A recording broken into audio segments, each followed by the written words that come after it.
Hi guys, this is Mike turning on the Knothead tool. Today we're going to turn a snell knot. It's a multi-purpose snell, meaning that I can tie it with braid, fluoro, mono. The thing is, when I get to mono and fluoro, sometimes I'll use a single turn, whereas opposed to braid, I use a double turn and apply twice the turns each turn. You can apply doubles with the others and it works fine, but I usually end up turning with the single, just adding a few more turns to it. I don't like to get too much line caught up in my mono and fluoro turns. So anyways, as I said, this 15-pound test, we're going to loop it, put a loop in it. We're going to have a tag running back. And the tag doesn't have to be too long, but we want to pull a little extra through to catch our capture points. We're going to use this round bend hook here today. I like using those hooks. When tied properly, this gives you the tip-up factor, which drives the hook into the roof of the mouth or the side of the mouth, flips the hook out, and it really works good with this snell on this round bend hook. So anyways, this 15-pound test, I'm going to take it, I'm going to form the end of it so I can get right through the bottom of this eyelet. Now I'm going to pull about 8-9 inches past so I have enough to turn this and capture my capture points. Okay, so you may use this a hair more line than you're used to, but it really works out great. I come right over here and I capture this in my capture right here. I just bring the line back out to the middle. I form a loop and I come back. So this is our trailing loop that we'll be going through. You can see that. And then I just bring this line just down the back and I capture it just like this with my finger.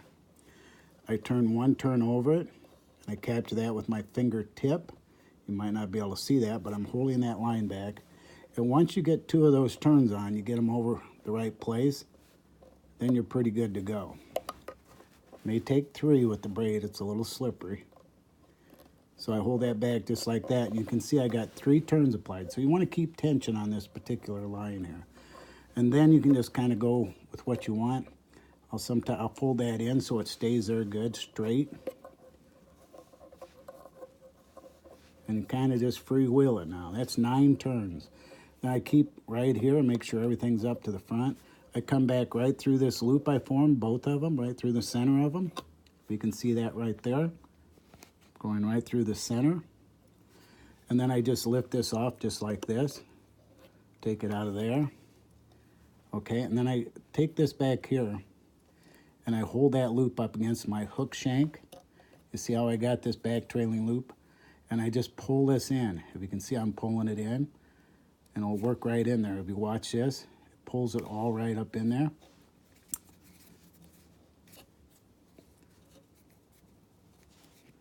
Okay, so you're all pulled up in there now.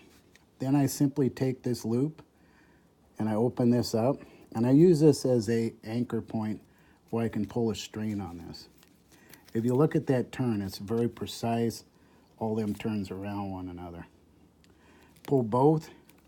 Then I drop down to the hook and I pull both of these lines very hard. Make sure I'm in there good. And then you're done. Then all you have to do is cut off your tag here, which we'll do.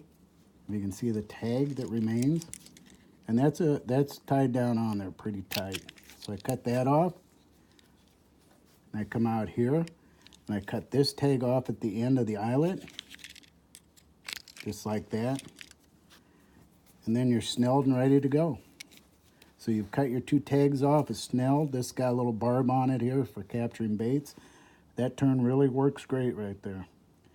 So anyways, give the Knothead tool a try. Great place for snelling. It's a great tool for doing all types of knots. TheKnothead.com, check out our library, Knots Returning, and thanks for viewing.